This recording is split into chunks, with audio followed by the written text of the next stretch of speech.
ಅರ್ಜುನನ ಪ್ರಾಣಸಖ ಶ್ರೀಕೃಷ್ಣ ಪರಮಾತ್ಮ. ಅವನಿಗೆ ಯುದ್ಧ ಮಾಡಲು ಇಷ್ಟವಿರಲಿಲ್ಲ. ಆದರೆ ಸಂದರ್ಭ ಕುರುಕ್ಷೇತ್ರಕ್ಕೆ ಮುಟ್ಟಿತು. ಕುರುಕ್ಷೇತ್ರದಲ್ಲಿ ದುರ್ಯೋಧನ ಕೌರವರ ಕಡೆಯಿಂದ ಪಾಂಡವರಿಗೆ ಯುದ್ಧ. ಅರ್ಜುನ ತನ್ನ ಪ್ರಾಣಸಖನಾದ ಶ್ರೀಕೃಷ್ಣ ಪರಮಾತ್ಮನಿಗೆ, ನಿಲ್ಲಿಸು, ರಥವನ್ನು ನಿಲ್ಲಿಸು, ನಾನು ಯುದ್ಧಕ್ಕೆ ಯಾರು ಯಾರು ಸಿದ್ಧರಿದ್ದಾರೆ ಎಂದು ನೋಡಬೇಕು ಎಂದನು. ಆಗ ದುರ್ಯೋಧನನ ಕಡೆ ಇದ್ದ 11 ಅಕ್ಷೋಹಿಣಿ, 1 ಅಕ್ಷೋಹಿಣಿ 21,870 ಸೈನಿಕರನ್ನು ಸೂಚಿಸುತ್ತದೆ. ಇದನ್ನು ಅರ್ಜುನ ನೋಡಿ ಬೆರಗಾಗುತ್ತಾನೆ. ಧನ್ಯವಾದಗಳು. ಕೃಷ್ಣ, ಇದೇನಿದು? ನಾನು ನನ್ನ ಗುರುಗಳು ಆದ ದ್ರೋಣಾಚಾರ್ಯರನ್ನು, ಪಿತಾಮಹರಾದ ಭೀಷ್ಮರನ್ನು, ನನ್ನ ರಕ್ತ ಸಂಬಂಧಿಗಳ ಅವರನ್ನು ಕೊಲ್ಲಲಾರೆ. ನನಗೆ ರಾಜ್ಯ, ಸುಖ, ಸಂಪತ್ತು, ಭೋಗ ಏನೂ ಬೇಡ. ಏ ಪಾರ್ಥ, ಏ ಸವ್ಯಸಾಚಿ, ನೀನು ಕ್ಷೇತ್ರಗಳಲ್ಲಿ ಹುಟ್ಟಿದವನು. ನೀನು ಹೀಗೆ ಅಂದ್ರೆ ಹೇಗೆ? ನೀನ್ ಧರ್ಮಕ್ಕೋಸ್ಕರ ಹೋರಾಡಬೇಕು. ಈ ಶರೀರ ಕ್ಷಣಿಕ, ಕ್ಷೀಣಿಸುತ್ತದೆ. ಆತ್ಮ ಬಿಟ್ಟು ಬಟ್ಟೆ ಬದಲಾಯಿಸುವಾಗೆ ಇನ್ನೊಂದು ಶರೀರಕ್ಕೆ ಹೋಗುತ್ತದೆ. ಮಮಕಾರ, ಮೋಹ, ಚಿಂತೆ ಬಿಡು. ದಿವ್ಯ ದೃಷ್ಟಿ ಕೊಡುತ್ತಾನೆ. ನನ್ನ ಸ್ವರೂಪ ನೋಡು.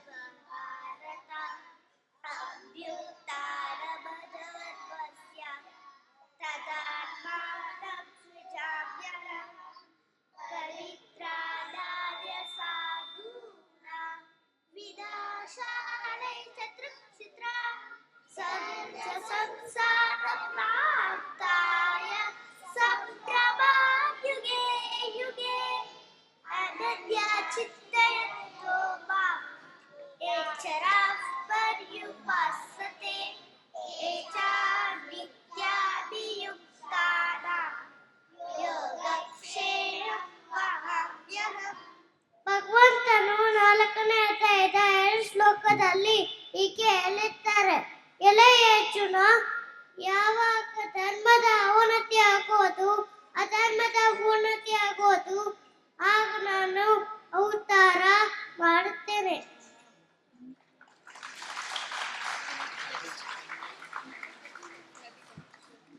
ಭಗವಂತನು 4ನೇ ಅಧ್ಯಾಯದಲ್ಲಿ ಸಾಧುಗಳ ರಕ್ಷಣೆಗಾಗಿಯೂ, ದುಷ್ಟರ ವಿನಾಶಕ್ಕಾಗಿಯೂ ಮತ್ತು ಧರ್ಮದ ಸಂಸ್ಥಾಪನೆಗಾಗಿಯೂ ಪ್ರತಿ ಯುಗದಲ್ಲಿ ಅವತರಿಸುತ್ತೇನೆ.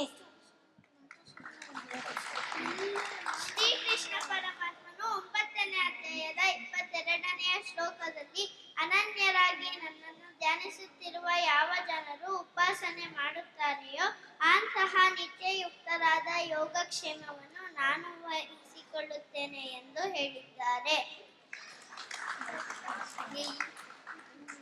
ಶ್ರೀಕೃಷ್ಣ ಪರಮಾತ್ಮಸ್ತು. ಭಾರತೀಯ ಸಂಸ್ಕೃತಿ ಬಹಳ ಪ್ರಾಚೀನವಾದದು. ವೇದಗಳೇ ಭಾರತೀಯ ಜ್ಞಾನ ಸಂಪತ್ತಿನ ಮೂಲಗಳು. ಇಲ್ಲಿ ಮಾಡಿರುವ ಉಪದೇಶಗಳು ಪ್ರತಿಯೊಬ್ಬ ಜೀವಿಗೂ ಅನ್ವಯಿಸುತ್ತದೆ. ಪ್ರಪಂಚದಲ್ಲಿ ಮಾನವರ ಮನಸ್ಸಿನಲ್ಲಿ ಉಂಟಾಗುವ ಯೋಚನೆಗಳಿಂದ ತುಂಬಿರುವ ಅನೇಕ ಪಾತ್ರಗಳ ವಿಶ್ಲೇಷಣೆಯನ್ನು ಮಾಡಿದ ಇತಿಹಾಸ ಗ್ರಂಥ ಮಹಾಭಾರತ. ಇದನ್ನು ಪಂಚಮ ವೇದ ಎಂದು ಕರೆಯುತ್ತಾರೆ. ಸುಮಾರು 1,00,000ಕ್ಕೂ ಹೆಚ್ಚು ಶ್ಲೋಕಗಳುಳ್ಳ ಮಹಾಭಾರತದಲ್ಲಿ 18 ಪರ್ವಗಳಿವೆ.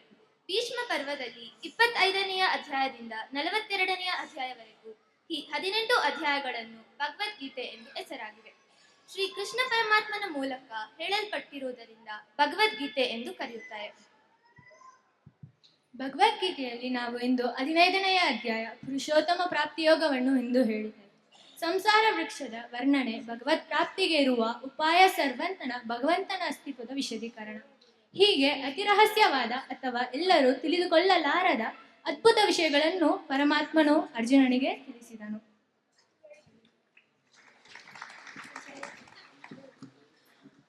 मम नाम सिञ्चनः अस्ति। इदानीं वयं पञ्चदशोऽध्यायः भगवद्गीतायां वदामः, कृपया शृण्वन्तु।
That was amazing.